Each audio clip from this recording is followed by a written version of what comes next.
Bharatiya Janata party दुर्ग जिला के media प्रभारी केएस चौहान ने दुर्ग जिले के चारों निकायों चुनाव को लेकर ग्रैंड एशियन न्यूज की ब्यूरो प्रमुख से चर्चा की।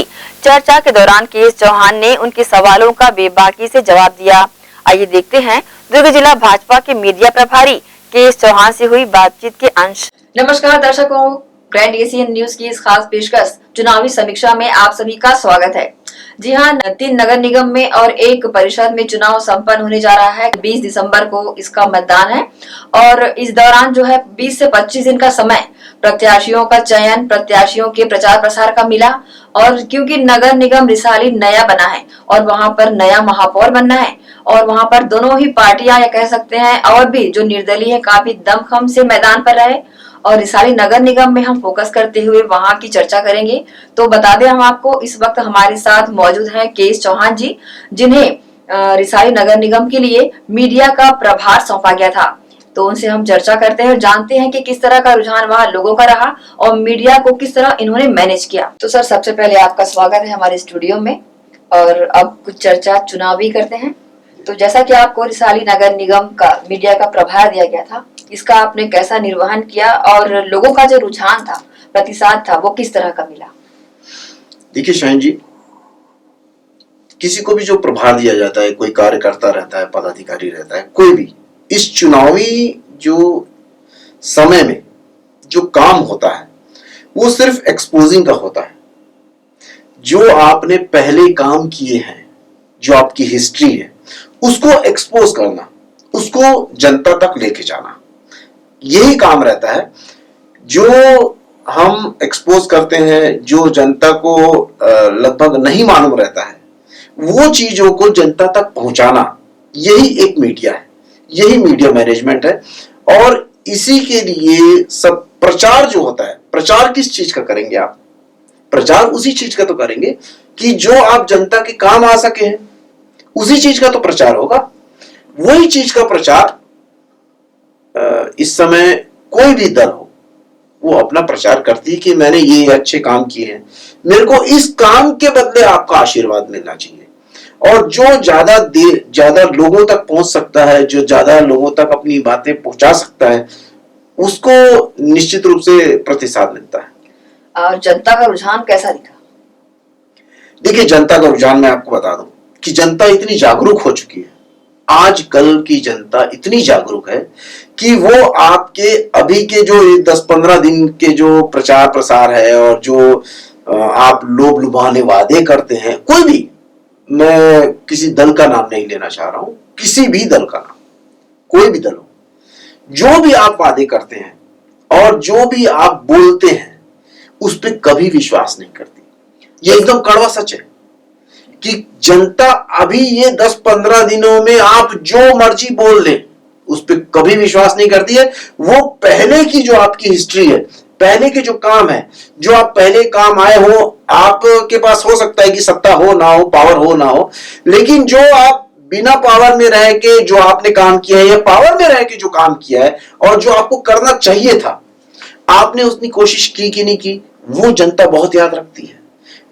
आप उनको कंबल दे दीजिए, आप उनको दूसरी चीजें दे दीजिए, दारू दे दीजिए, कुछ भी दे दीजिए, उसका असर आता है। लेकिन 70-80% लोगों पर उसका कोई असर नहीं आता है। मैं मानता हूं थोड़े लोगों पर असर आता होगा, लेकिन 70-80% उसी को वोट दे के आएगी, उसी को मोहर लगा के आएगी जो पहले उनके काम आ सका है या जिसने प्रयास किया है। उसी पे वो मोहर लगा के आते हैं, उसी पे उनका विश्वास होता है। तो जैसा कि आपने अभी बताया कि पहले के किए हुए कार्यों को ही जनता याद रखती है, तो रिसाली नगर निगम में ये पहला दौर होगा जो उसके बनने के बाद में महापौर चुना जाएगा और वहाँ के पार्षद को महापौर बनने का मौका मिलेगा। तो क्योंकि राज्य के गृह मंत्री जो हैं, उस क्षेत्र के विधायक भी हैं, उनके द्वारा किए गए कार्यों को काफी सराहा भी जा रहा है और देखा जा रहा है कि लोग, जो जनता है, लुभावने वादों को छोड़ उनके कार्यों को देख रही है। तो मतदान के दिन इसका कैसा असर पड़ेगा? देखिए, जितने कार्य बताए गए हैं, मैं ये नहीं बोलता कि कोई भी कार्य नहीं हुआ होगा। जितने कार्य लेकिन बताए गए हैं, उतने कार्य हुए नहीं है। और आप अगर मान लीजिए 100 करोड़ या 1000 करोड़ की आज घोषणाएं करते हैं, तो वो सिर्फ घोषणाएं हैं। उसका इस चुनाव से कोई लेना देना नहीं रहता है। तो आप ये मानते हैं कि जब मतदान करने पहुंचेंगे प्रत्याशी तो उनको बीते कार्य याद आएंगे, ये वाले कार्य को छोड़कर, दरकिनार कर? देखिए, अगर आपने मान लीजिए कि किसी को चढ़ा दिया है और कल आप वादे करते हैं कि मैं तुमको कोट दूंगा, तब तो जनता मानेगी। लेकिन आपने चना भी नहीं दिया है और आप बोल रहे हैं कि मैं कोट दूंगा। आपने बोला था कि मैं चना दूंगा, चना की जगह आपने नहीं दिया और आप बोल रहे हैं कि आज मैं कोट दूंगा, तो जनता नहीं विश्वास करेगी। आज आप बता दीजिए कि 1 किलोमीटर की भी, आप खुद मीडिया में हैं, इतना भ्रमण करते हैं, सब लोग, मीडिया से कोई बात छिपी नहीं है, अंदरूनी बातें भी मीडिया को पता रहती है, बाहरी बातें भी पता रहती है, बहुत कुछ जानता है मीडिया। मीडिया एक ऐसा रहता है कि जैसे क्रिकेट का मैदान है और वहां पर जो एम्पायर की भूमिका रहती है वो देखता रहता है, वही मीडिया का रोल रहता है। इस मैच में, इस जो चुनावी सभा में मीडिया ही सब कुछ देखता रहता है एम्पायर बनके, और बहुत अच्छे से देखता है, बारीकी से देखता है। आप खुद बता दीजिए कि 1 किलोमीटर की भी कहीं भी रोड बनी है क्या? लगातार नहीं बनी। आप 100 करोड़ रुपए की, 104 करोड़ रुपए की घोषणाएं करेंगे, वो कोई मायने की नहीं है। आज जनता यही देखती है कि पहले आपने क्या किया है। 2 करोड़ रुपए की भी आपने सड़क बनाई है। आज जामुल को देख लें आप, जामुल में अवैध उत्खनन हुआ, जामुल में पैसा दिया गया, उसका एक वीडियो भी वायरल हुआ था, अध्यक्षा का, वहां की कांग्रेस की अध्यक्षा का हुआ था। जामुल में हर छोटे छोटे काम के लिए पैसा दिया गया। क्या ये जनता देख नहीं रही है? आज जामुल की जनता को आप एक दो दिन का प्रलोभन दे के और बड़े बड़े घोषणाएं करके, और वहां पर रोडों की हालत देख लीजिए, ऐसी जर्जर है वो। ये लोग लुभाने वादे देके क्या आप जामुल की जनता का विश्वास जीत सकते हैं? ये एक विश्वास की बात है। हम, जो जनता होती है वो अपना विश्वास दे रही है किसी को, वो अपना विश्वास दे रही है कि आप आगे चल के हमारा काम करेंगे। आपने पहले हमारा काम किया है कि नहीं किया है, वो जरूर देखती है जनता, और उसके हिसाब से ही वो अपना निर्णय लेती है, उसके हिसाब से अपना वोट देती है। जैसा कि आपने मीडिया का प्रभार संभाला, वहां का लगभग 40 वार्डों के प्रत्याशियों को आपने रिचार्ज किया, उनके प्रचार प्रसार का भी आपने काफी कुछ देखा। तो प्रचार प्रसार के दौरान में किस तरह का आपको नजर आया कि दोनों ही राष्ट्रीय पार्टियों के अलावा वहां पर दिगर लोग भी जो निर्दलीय खड़े हुए हैं, उनकी दावेदारी या उनका प्रेजेंटेशन या ताकत किस सर चढ़ करके बोलेगी? क्या वो लोग निर्दलीय को मान्यता देंगे या फिर राष्ट्रीय पार्टियों को? देखिए, कभी कभी क्या होता है कि निर्दलीय दोनों राष्ट्रीय पार्टियों से, दूसरी पार्टियों से थोड़ा बड़े दिखते हैं, लेकिन वो उसी चुनावी माहौल में दिख रहे हैं। जब धरातल में आते हैं, और आजकल की जनता, मैं बता रहा हूं आपको, कि बहुत ज्यादा जागरूक है, बहुत ही ज्यादा जागरूक है। क्योंकि ये एक नगर निगम चुनाव है, नगरीय निकाय चुनाव है। नगरीय निकाय चुनाव में पर्सनल जो इमेज रहती है, व्यक्तिगत इमेज जो रहती है, वो बहुत मायने रखती है। मैं बोल सकता हूं कि 50% प्लस व्यक्तिगत ही इमेज ज्यादा काम करती है। अगर मान लीजिए कि कोई निर्दलीय वहां पर लड़ा है और अगर वो बहुत ज्यादा काम आया है वहां पर लोगों के, निश्चित रूप से जनता उसके प्रति झुकाव देती है। लेकिन अभी क्या होता है कि जनता इतनी जागरूक है कि वो ये देखती है कि पीछे बैकग्राउंड क्या है, ये चाह के भी हमारा काम कर पाएगा कि नहीं कर पाएगा, पीछे इसके संगठन है कि नहीं है, पीछे इसकी टीम है कि नहीं है। एक इकलौता व्यक्ति पूरे एक वार्ड के कुछ वार्ड का हो सकता है कि वो अपना कर सके, अपना दायित्व निभा सके, लेकिन अगर कोई पार्टी का होता है तो उसको वो जो वादे करता है, जो काम करना चाहता है, उसके पीछे बैकग्राउंड होता है, वो बिल्कुल कर सकता है। मान लीजिए कि आप विपक्ष में ही बैठे, कोई भी आदमी, लेकिन विपक्ष वाली जो पार्टी है, वो भले भाजपा हो या कांग्रेस हो, अगर वो कोई विपक्ष में बैठी है, तो विपक्ष वाले, अगर उनका कोई काम नहीं होता है, दूसरे वार्ड में काम हो रहा है और विपक्ष की पार्टी का काम नहीं हो रहा है, तो विपक्ष के साथ उस प्रत्याशी के साथ विपक्ष पूरा खड़ा रहता है। और विपक्ष पूरा हल्ला मचा सकता है कि हमारे वार्ड का ये काम होना चाहिए, भले वो विपक्ष में है, टीम का बहुत ज्यादा फर्क पड़ता है और ये जनता बहुत अच्छे से जानती है। लेकिन तब भी ये व्यक्तिगत ज्यादा मायने रखता है, व्यक्तिगत ज्यादा इमेज रखता है, तो कहीं कहीं प्रभावित जरूर करेगी। जैसे कि कल राज्यसभा सांसद सरोज पांडे जी ने प्रेस वार्ता ली। प्रेस वार्ता के दौरान उन्होंने राज्य की जो प्रदेश का ये ऐलान की जो पार्षद ही है वो महापौर चुनेंगे, इसका उन्होंने कल इस पर सवाल भी उठाए। क्या आप ये मानते हैं अगर मान लो राज्य सरकार का ये ऐलान नहीं होता, उसका ये फैसला नहीं होता कि पार्षद महापौर चुनेंगे, तो क्या निश्चित तौर पर अगर बिना इसके ऐलान के महापौर चुन के आते तो चारों में पालिका में अध्यक्ष और तीनों में भाजपा के ही महापौर बनते?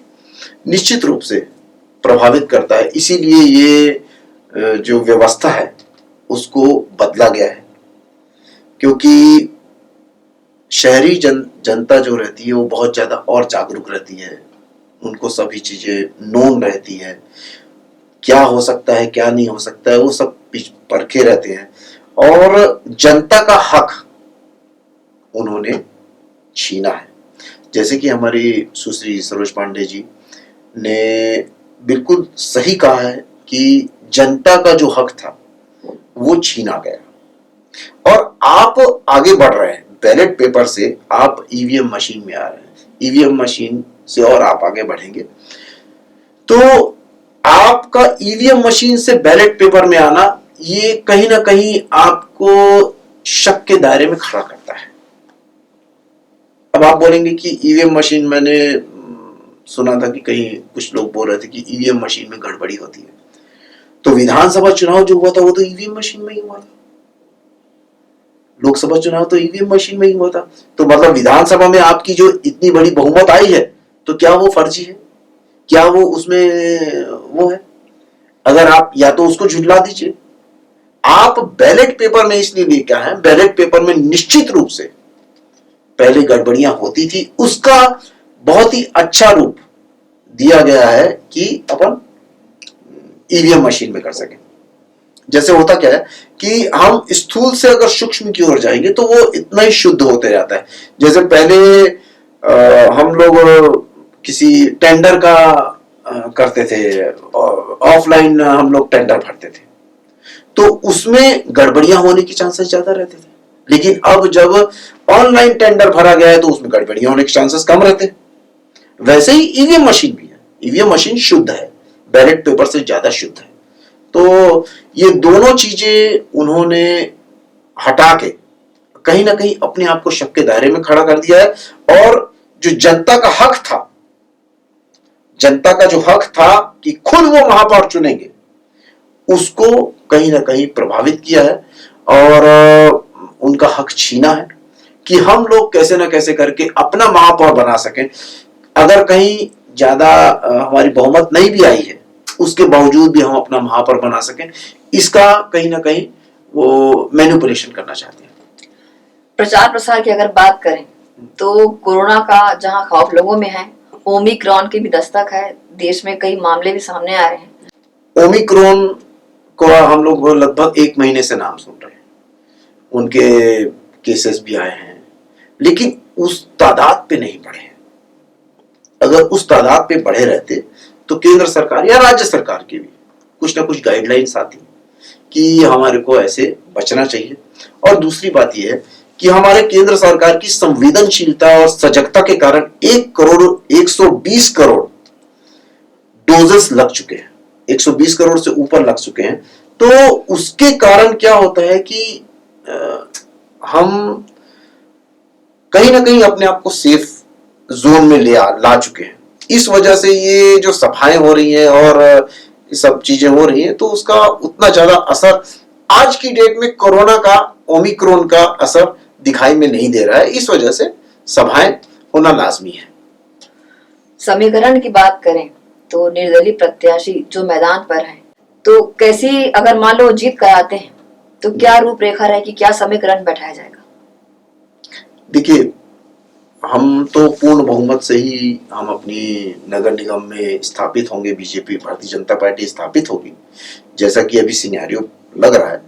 लेकिन अगर मान लीजिए कि कोई स्वेच्छा से हमारे साथ जुड़ना चाहता है तो उनका स्वागत है, और निर्दलीय लोग अगर वो स्वेच्छा से भारतीय जनता पार्टी के विचारधारा से जुड़ना चाहते हैं, उनके हिसाब से काम करना चाहते हैं, तो उनका स्वागत है, वो आ सकते हैं, बिल्कुल आ सकते हैं। अब अंतिम सवाल एक, कल मतदान होना है जी। और अपने अपने उपयोग करते हुए अपने मत सब पेटी में डालेंगे बैलेट पेपर से। क्या लगता है आपको, जनता का रुझान जो आपने मीडिया प्रभार संभाल कर देखा रिसाली क्षेत्र का जी। या फिर और दो और परिषद, एक परिषद और दो उसका निगम का, तो उसमें क्या लगता है कितने महापौर और कितने अध्यक्ष वहां पर बन सकेंगे? निश्चित रूप से भारतीय जनता पार्टी चारों में, तीनों नगर निगम में और एक जामुल में, तीनों चारों जगह अपने भारतीय जनता पार्टी का स्थापित होगी और अच्छे से उस जगह का विकास कर पाएगी। क्योंकि क्या होता है, एक रिसाली में आपकी बात करूं तो रिसाली में पहले नगर निगम अलग होने से पहले 13 वार्ड थे, 13 वार्ड थे। 13 वार्ड में 11 वार्ड में स्थापित थे यहाँ के कांग्रेस के पार्षद, कांग्रेस के पार्षद वो थे। और जो नगर निगम में काबिज हुई थी कांग्रेस, वो इसी रिसाली के कारण हुई थी, 11 पार्षदों के कारण, उनका बहुत बड़ी भूमिका थी। तो हुआ क्या कि इनको अलग कर दिया गया, इनको अलग कर दिया गया, लेकिन कोई स्टॉक नहीं दिया गया, कोई बाकी जो चीजें थी, और डबल जो सफाई का जो ठेका दिया गया वो भी भिलाई को दिया गया, इसको नहीं दिया गया। आज अभी तक अस्पताल का कोई अता पता नहीं है। नगर रिसाली का और नेहरू नगर का टैक्स स्लैब 1 में आता है। आज नेहरू नगर की आप स्थिति देख लीजिए क्या है और रिसाली की स्थिति देख लीजिए क्या है। वार्डों में भी हम लोग अगर जाएंगे तो अगर सेक्टर 5 अगर हम लोग देख रहे हैं कि कितना विकास हुआ है उसका, और आपने ऐसा कौन सा रिसाली का कोई वार्ड है कि उससे आधा विकास भी आपने किया हो। रिसाली को आप लोगों ने उपेक्षित रखा, रिसाली का कोई विकास नहीं किया। तो क्या आप 2 दिन के लुभावने वादे करके, 2 दिन के मैनिफेस्टो में बहुत लुभावने वादे करके या कुछ प्रलोभन देके, आप बड़ी बड़ी बातें करके, बड़ी बड़ी रैलियां करके कुछ नहीं कर सकते, क्योंकि वहां की जनता जानती है कि हमारे साथ सौतेला व्यवहार किया गया है और इसका जवाब 20 तारीख को मिलने वाला है। यानी कल जनता अपना जवाब जरूर देगी, क्योंकि उन्होंने पहले हिस्ट्री देखी हुई है कि हमारे साथ कैसा व्यवहार किया गया। हम क्यों दें उनको? मैं कोई भी दल की बात कर रहा हूं, मैं कांग्रेस की बात नहीं कर रहा हूं। मैं कोई भी दल होता, अगर उनके साथ ऐसा सौतेला व्यवहार किया जाता तो क्यों देता वो वोट अपना, क्यों देते? वो उनका घर है, रिसाली उनका घर है, जो रिसाली में रहते हैं उनका घर है, उनके घर के साथ सौतेला व्यवहार किया गया। वो तो ऐसे ही हुआ कि जैसे महाभारत में कौरव और पांडवों को जो हिस्सा बंटवारा किया गया था, वो एक को बंजर जमीन खांडवप्रस्थ दे दिया गया था और एक को हस्तिनापुर दे दिया गया था। ऐसा ही व्यवहार किया गया।